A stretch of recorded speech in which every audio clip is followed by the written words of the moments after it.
My bank account hates me. The new Creed Centaurus. Let's talk about it. Here's some codes to save you some cash on your next Middle Eastern, niche, or designer fragrances. What's going on, guys? My name is Neeb. Welcome back to AROMATIX. Today we're going to be talking about the newest release from Creed Centaurus. They also have another one that was called Delphinus. I was calling it Dolphinus. I don't know why.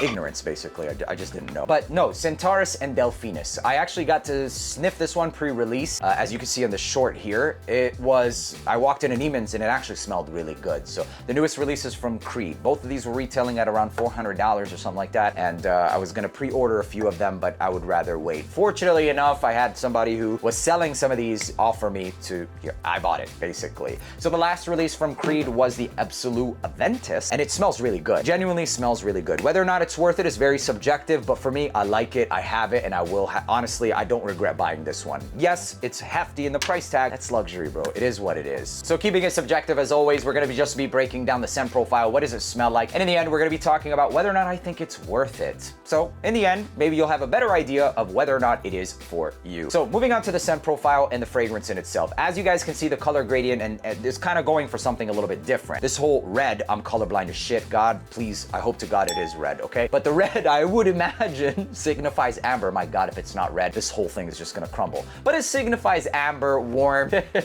spice, and everything nice. And that's basically what you get with this fragrance, but it's much more complex than just that. It's not like this mass appealing, ambery, sweet, yeah, like, you know, spice bomb style fragrance, but it's much more masculine than that and rugged, actually. Has a lot of oriental aspects, but it also has this very distinctive signature old school money vibe to it that I find with a lot of other Creed fragrances. Very specifically, Royal Oud. Doesn't smell like Royal Oud by any means, but there is something, I still haven't pinpointed exactly what it is, the note that's in Royal Oud, that this one gives me that vibe of. But I also find that vibe in a couple of their other fragrances, even like, I don't want to say Virgin Island Water, but some of their other fragrances, basically. I guess it's the Creed funk, if you will. Smells like old school money. So a lot of notes with this fragrance, which I actually really appreciate the fact that L'Oreal and Creed had decided to keep some notes for this fragrance, especially when you're paying this price tag. So kudos to you guys, seriously. Keep it up. Please give us notes. We don't like that 3 note breakdown shit. For around $450, we should be able to get notes. So the top notes of this fragrance include cinnamon, tobacco, cardamom, and black pepper. I'm sold already. When I initially saw those notes, I was like, yeah, man, these are heavy notes.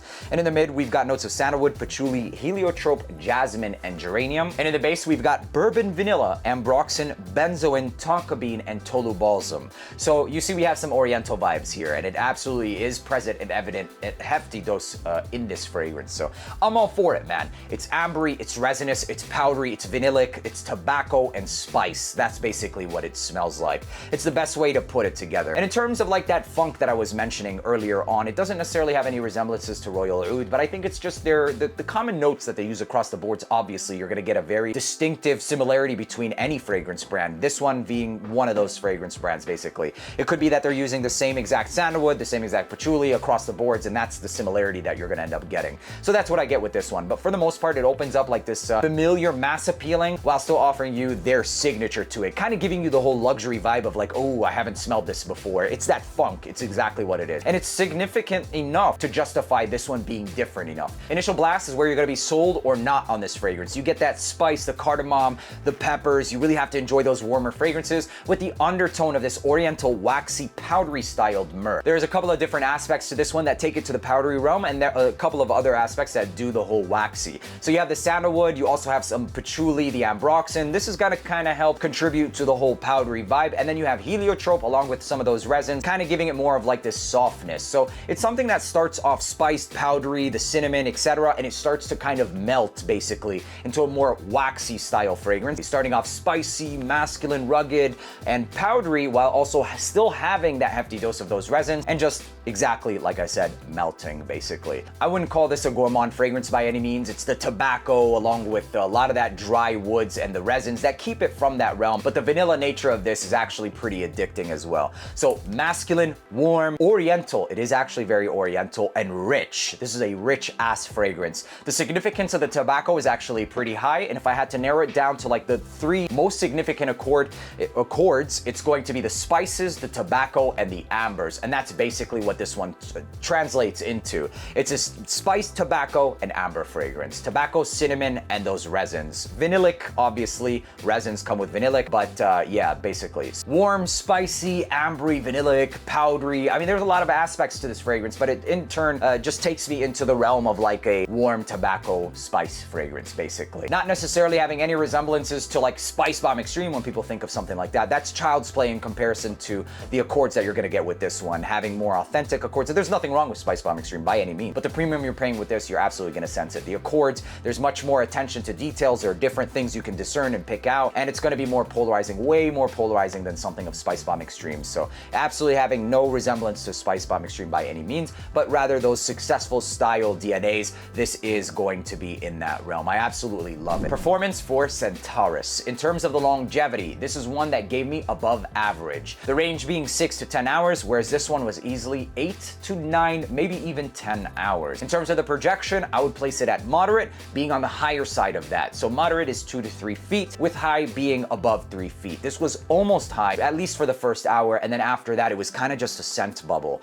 This is also another one that got me a crap ton of compliments. Anyone that sniffed me while wearing it this day was actually taken aback by how it smelled. I will admit and say that for the most part, it was gentlemen who were complimenting me, and mostly it was at the gym because I test my fragrances everywhere. Occasions for this would be like festive, special occasions, holidays, dates, even chilling with the bros, but that's pretty much it. I wouldn't recommend it anywhere else, not the gym, and not really even the office. In terms of the seasons, it's gonna be something that's more fall and winter appropriate, potentially the spring, but let's just say the fall and the winter time. So my final thoughts on the fragrance is that I really enjoy it. In fact, it's one of my most enjoyed Creed fragrances, and I actually appreciate this release because it does kind of go against the grain a little bit, so more so than their more current releases, actually, most of their releases. We now have something that's ambery, spiced, vanillic, oriental, coming from the house of Creed. Reputable, high-end, basically fragrance brand. One that shockingly gave me more than expected in terms of the performance, and arguably gave me what I paid for, basically.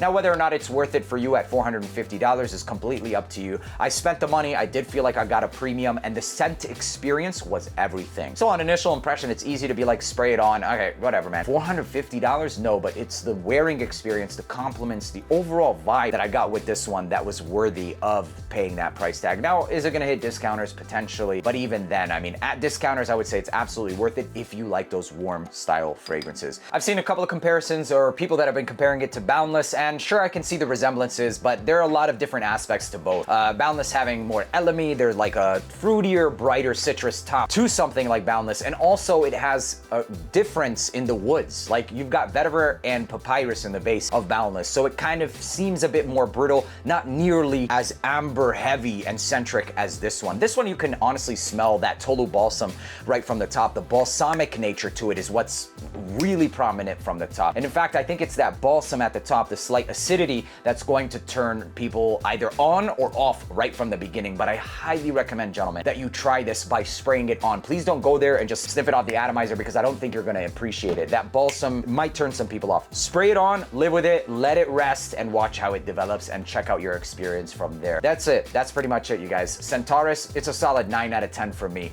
I understand that it's a hefty price tag, and it's like, wow, you gave it a 9? It's a $450 fragrance? Yeah, man, that's my honest experience and my honest opinion, as always. And I'm not a sponsor, and I paid for this fragrance with my own money. Would I do it again? Yes. Do you have to? 100% up to you. I'm not telling you what to do, but I am telling you that that's what we do with the box. Hope you guys enjoyed watching this video. Make sure to leave a like, hit that subscribe button, and I'll see you in the next one. Peace.